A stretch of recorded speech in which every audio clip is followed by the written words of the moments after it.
Now, folks, I want to talk to you about last night, because last night I enjoyed an early Christmas right before heading down here to the studio.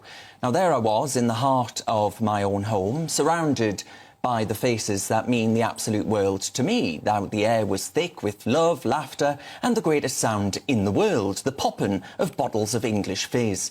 Now, folks, it got me thinking, especially about that word that we should remember at this time of year, that word gratitude. In our self-obsessed me era, Christmas really jolts you back to reality, doesn't it? It reminds you, or at least it ought to look beyond the selfie. The ability to gather around a Christmas turkey in your own home, well, that's turning into a luxury, something even Father Christmas can't guarantee anymore. So why is that? Well, it's not rocket science, is it? We're not building enough homes. But here's what's really grinding my gears. Our political and media elites seem absolutely hell-bent on paving over Britain if it means that they keep their addiction to mass migration. Now, this hit me like a ton of bricks last night. As I was scrolling through my Twitter feed on the train on the way down here, there was this thread about a development in Camden. It's prime London real estate, pretty central, originally set for the open market. But then in a classic bait and switch, they pull these homes off the market. Now, why is that, you might ask? Social housing? To hand them over, folks, to the ever-so-generous Home Office. Now, what do the Home Office do with it? Well, the Home Office, in my view, are acting more as a Foreign Office.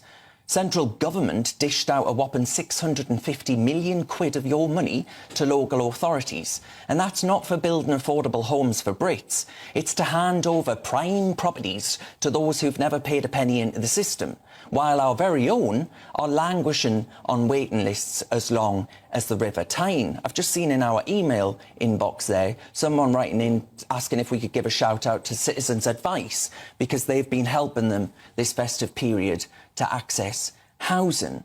So this Christmas, my heart truly goes out to those who are left out in the cold, right? The single mum who can't give her kids their own home, the elderly couple struggling to downsize, the students in cramped digs, and the young people drowning in rent with no hope of ever owning a key to their own front door.